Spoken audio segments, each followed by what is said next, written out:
Today in the EU, let's not walk into the Russian traps, says Kallas. We should put Ukraine in a position where they are able to say no to a bad deal.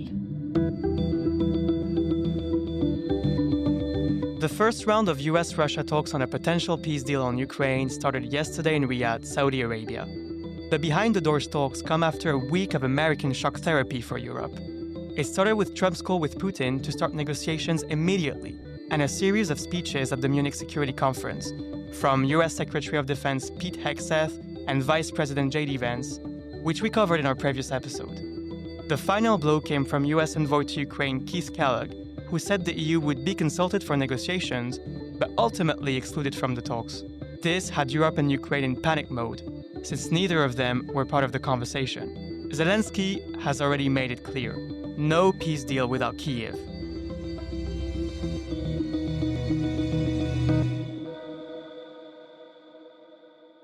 EU leaders met for an emergency meeting in Paris on Monday, although there was little they could agree on. If European leaders are not at the negotiation table, how will they make their voice heard? And how does Brussels guarantee Ukraine will only accept a deal that meets their demands? To answer these questions, Euractiv's chief diplomatic correspondent Alexandra Brzozowski sat down with the EU's top diplomat Kaja Kallas. We asked how fast Europe could come up with any kind of plan. First, we have to put the pressure on Putin so that he wants a peace. And again, I think we shouldn't underestimate our own power, because what we see, their economy is in a very, very bad situation. I mean, their national fund is almost completely depleted. Their national bank interest rate is over 20%, which is, by the way, worse than Haiti. So they can't raise capital outside because of the sanctions. They don't get the same revenues from oil and gas that they used to, and their employment market is in a really bad place. So I mean, they want us to believe that they are the strong ones there, but actually it's not true, and we should not walk into that trap. And on a European deal on the peacekeeping mission that would follow, Kallas said Europe should focus on what is happening on the battlefield. Right now, we should focus our strength to supporting Ukraine so that the stronger they are on the battlefield, the stronger they are behind the negotiation table. We should put Ukraine in a position where they are able to say no to a bad deal.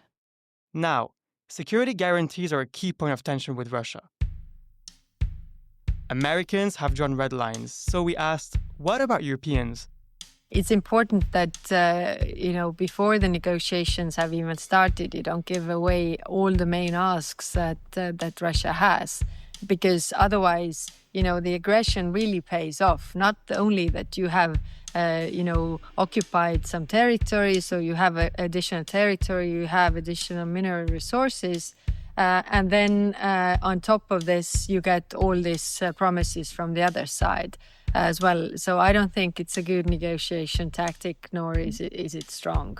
But of course, we have from our side put in place, conditions that need to be there. But first, we really need to, put the pressure on Russia. I mean, that is the first element there. Because right now, if you also look at the videos from Saudi Arabia, the Russians are the winners. They are like, their posture is like, okay, everybody's coming to us now and offering us what we want. Let's not walk into the Russian traps. But given the current situation, what does it take to put Ukraine in a position of strength? This is what she had to say. More sanctions, like really strong ones. I mean, oil and the oil price cap. It's clearly what is painful.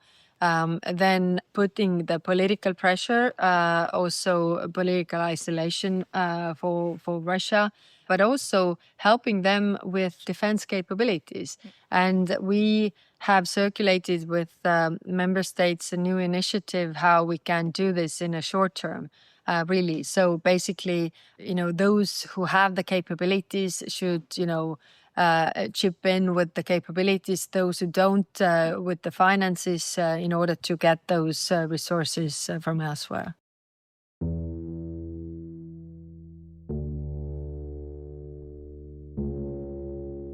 But arguably, we had 3 years to do that.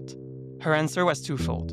You can't imagine how frustrated I am that this is 3 years. I mean, yesterday one was saying to me, yeah, but the defense industry needs time. I mean, they have had time. They have had time for 3 years when the war has been a full-scale war. And I don't really understand what more can we do or should do that the people would understand. It's not the question of sovereignty of Ukraine. It's a question of our sovereignty, of the global world as we know it, where might does not make right. Yes, Kallas said she was frustrated, but she was also hopeful that Europe would come together once again. Yes, we have had a lot of time, but also on the positive side, I must say that I remember the shock of 24th of February 2022.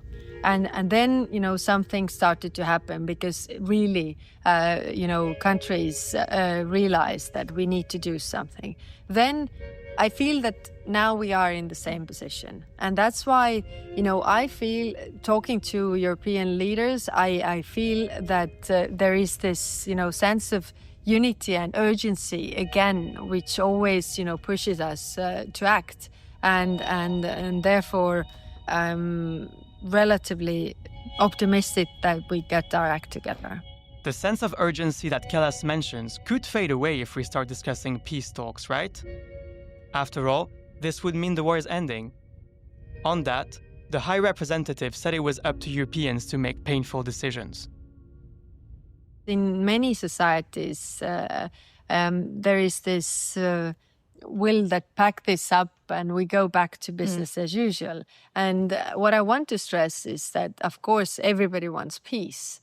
Ukrainians want it the most. But we also have to understand that any kind of bad deal is just a deal for Russia to regroup and attack again, which is with every hesitation, the price just goes up.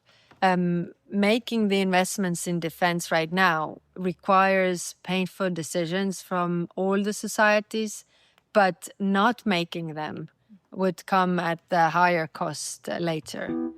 Because if we draw the parallels with history, then we are in the situation of 1938, where, but the difference is, like Czechoslovakia, being Ukraine now, has decided to fight. And the only ask for us is to reallocate our resources and help them to defend so that there will be no Second World War. We are in this situation as well. And I don't know how to really convene this to the publics of different member states. On her last remarks, we asked what the EU would do if the US were to lift sanctions on Russia. Well, that's why we need to discuss urgently the use of frozen assets. Because clearly Russia has caused all the damages to Ukraine and we know what they cost. So we know the claim of Ukraine towards Russia. We have the assets, we know the value as well. But we need to make sure that they don't just go back to Russia without them paying for the reparations of Ukraine. Because it is... not right if our taxpayers need to pay for the destruction that we haven't caused. So we really need to work with that. But at the same time, I also say that it's not really wise to give up the strong card that we have in our hands. Why the Russians really want the lifting of sanctions is because they hurt them. And they want to go back to business as usual. But this is the strong card that we have in our hands and we shouldn't give it away.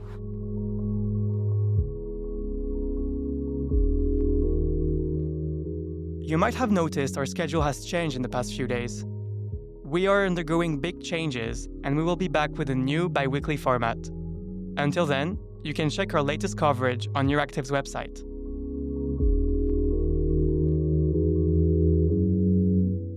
As part of our commitment to accuracy, inclusion, and transparency, Euractiv is part of the Trust Project.